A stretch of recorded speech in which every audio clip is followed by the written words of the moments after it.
নবী বলছেন, আল্লাহ আমার উম্মত যদি জাহান্নামে থাকে আমি কিন্তু জান্নাতে যাব না। আল্লাহ বলছেন আপনি না গেলে তো জান্নাত উদ্বোধনই হবে না। এবারে মামলা কি দাঁড়ালো?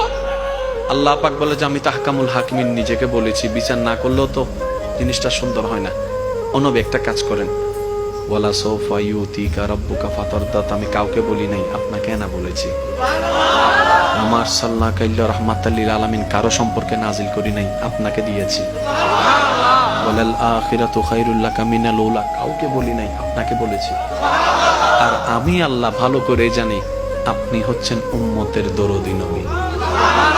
আপনি নিজের জন্য কাঁদেন নাই, সন্তানের জন্য কাঁদেন নাই, পরিবারের জন্য কাঁদেন নাই, নাতির জন্য কাঁদেন নাই, যত কেঁদেছেন জীবনে সবকিছু উম্মতের জন্য।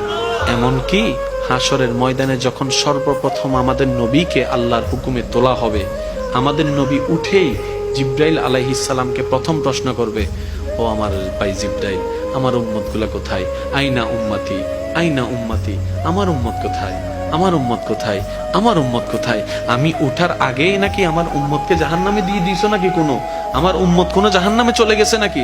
জিব্রাইল বলবে, ইয়া রাসূলুল্লাহ, প্রথমেই আপনাকে তোলা হয়েছে, এখনো আর কাউকে তোলা হয় নাই, প্রথমেই আপনি উঠেছেন। আমার নবী বলবে, আমার উম্মত গুলা কোথায়? জিব্রাইল বলবে, ইয়া রাসূলুল্লাহ, এখনো তারা উঠে নাই, উঠবে একটু পরে। নবী দৌড়াই চলে যাবে আল্লাহর রহমতের দরবারের দিকে। সিজদায় যে পড়বে একটাই কথা থাকবে, রব্বি হাবলি উম্মতি।